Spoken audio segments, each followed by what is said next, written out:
sur la falaise du Krontal à quelques kilomètres de Vasselonne, falaise en grès dont les pierres ont été extraites ici pour notre cathédrale de Strasbourg. Alors ce qui nous intéresse aujourd'hui, c'est Jacques Marmet qui est juste au-dessus de moi, opticien, 129e mondial et 6e français en ce qui concerne l'ascension de plus de 8000 mètres. Alors Jacques, dans quelques jours, vous allez partir faire votre nouveau 8000 mètres avec un défi ce coup-ci un petit peu particulier, un peu fou. Ouais, un défi physiologique. Bon, bien sûr, un 8000 mètres, c'est jamais gagné d'avance, c'est un gros effort. Mais ce qui m'intéresse plus que la réussite, c'est de valider que mon organisme est capable de raccourcir les temps d'acclimatation. Physiologiquement, pour pouvoir vaincre la diminution de pression d'oxygène, puisque c'est ça le problème de l'altitude, il faut fabriquer des transporteurs d'oxygène dans le sang, c'est les fameux globules rouges. Physiologiquement, un globule rouge, ça demande 28 jours. Donc, en théorie, avant 3 semaines, l'alpiniste ne peut pas dépasser 6000 mètres d'altitude. Vous voulez le faire en 20 jours, pourquoi en fait? Je pars du principe que si la saturation à l'oxygène remonte, théoriquement, on doit échapper, c'est ça le danger, à l'œdème cérébral ou à l'œdème pulmonaire. Je ne suis pas médecin, j'ai aucune compétence pour le dire, je veux aller sur le terrain pour vérifier. En même temps, vous n'êtes pas inconscient, vous en avez parlé forcément avec des médecins. Qu'est-ce qu'ils disent? Alors, la médecine nivelle par le bas, me prend pour un débile et me dit « Monsieur, restez chez vous, n'allez même pas tenter la chose ». Alors qu'on comprenne, vous allez arriver au Népal, vous allez arriver dans un campement à quelle altitude?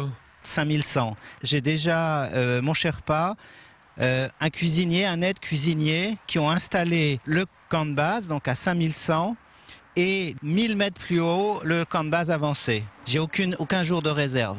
Je suis accompagné du Sherpa et c'est un peu ma garantie médicale. Comment est-ce qu'on se comporte intellectuellement quand on est à 6-7 000 mètres d'altitude? Intellectuellement... Il faut savoir que sur un 8000 mètres, il nous reste 20% de nos capacités physiques. Je pense qu'on n'en a pas plus intellectuellement. Donc tu as vraiment intérêt à avoir quelqu'un derrière toi pour me qui va surveiller. te dire « Jacques, tu descends, t'arrêtes tes conneries s'il voit qu'il y a un problème. » C'est ce qu'il doit me dire. Maintenant, parce que lors d'un œdème cérébral, on a des hallucinations. On est incapable de faire un nœud de lacet. On est incapable de faire de s'assurer soi-même sans prise d'oxygène. Parce qu'il y a une autre solution aussi, c'était de se mettre sous oxygène, mais ça ne m'intéresse pas. Moi, ce qui m'intéresse dans cette expédition, c'est de voir physiologiquement si on peut ou pas raccourcir ces fameux 40 jours et les ramener à 20 jours. Est-ce que le jeu en vaut la chandelle de le faire en 20 jours plutôt qu'en 45? Vous me faites peur là. Modestement, c'est la notion du record. Est-ce que ça sert à quelque chose de faire des records? Parce que, en fait, ma stratégie, c'est qu'une étape, ces 20 jours. J'ambitionne plus tard, dans l'année prochaine ou l'année d'après, d'enchaîner 4-8000 mètres.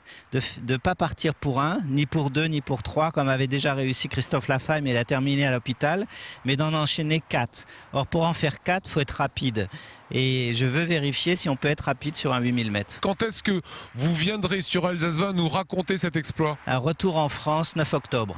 9 octobre. Ouais. Rendez-vous est pris? Avec plaisir. Voilà, allez, on lui fait le célèbre mot de Cambronne, merde, c'est ce qu'on dit J'en aurais besoin. aux artistes avant d'entrer sur scène.